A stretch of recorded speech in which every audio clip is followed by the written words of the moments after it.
Hola amigos y amigos, welcome to El Subastahero in a Minute. We're going to have a series on my 20 biggest mistakes in real estate investing. I don't want you to go through everything that I went through, although it's nice to do that also, so you learn the lessons also. But I'll give you an example of one of them. Like number one, you think that money is always there. During the 1990s, when real estate industry was doing so great, we would be selling real estate like hotcakes. And it's not like today. Today is like 20% down payment, payable over 48 months, and you get all your commissions, tuk, tuk, tuk, tuk, tuk, patak, patak. We used to get it bang. In 7 days after a client pays 30% down, 50% down for cash, we get cash, awash with cash. That's how much we had. So we thought that all the time the cash was going to be there until the Asian crisis came, and then bang, we all woke up. Wala na petots. We had no money to be able to support our amortizations.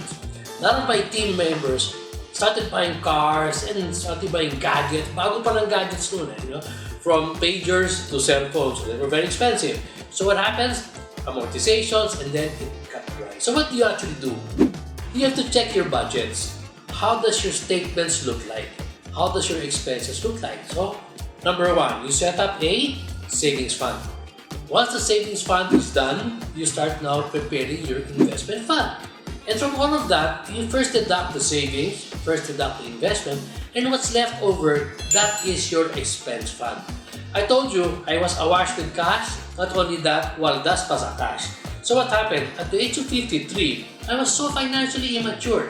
I had no assets really fixed, and then I went into serious catching up. And that's when my formula was exaggerated, I would set aside 80% of my income for investments and savings. So I really worked so hard. I worked like crazy. I worked like 18 hours a day.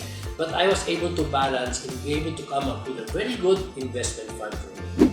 When you're doing this, you have to really check your true living expenses. In other words, that's the rental, the electricity, your rent, your water, especially your amortizations. Because you're meant to say amortizations are very, very important. These are where you are building your wealth by putting a monthly amortization on your asset. The most important are the credit cards. A lot of people always use credit card. Okay, here it comes.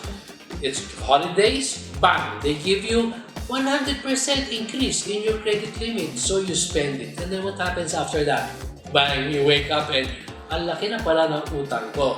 And what do? Every month, you just keep paying the minimum and the minimum. Do you know the interest rate on that one? That is so tremendous. So how do I say, I'm caught in this credit card trap, what do I do? I had a formula because I've been there, done that. What did I do?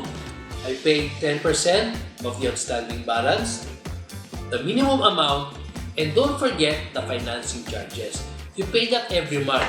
Assure you, 7 to 8 months, bayad yung credit card mo, cut it, or just set it aside for another rainy day or another shopping spree. What else do you have to do? Every year, on December 31 and on January 1, you do a financial checkup. What's a financial checkup? I work for 365 days of the year. And what? Did I increase my assets or did I increase my liability? Did I sell an asset and spend it on the liabilities or what? So you try to come up with your individual profit statement and balance sheet.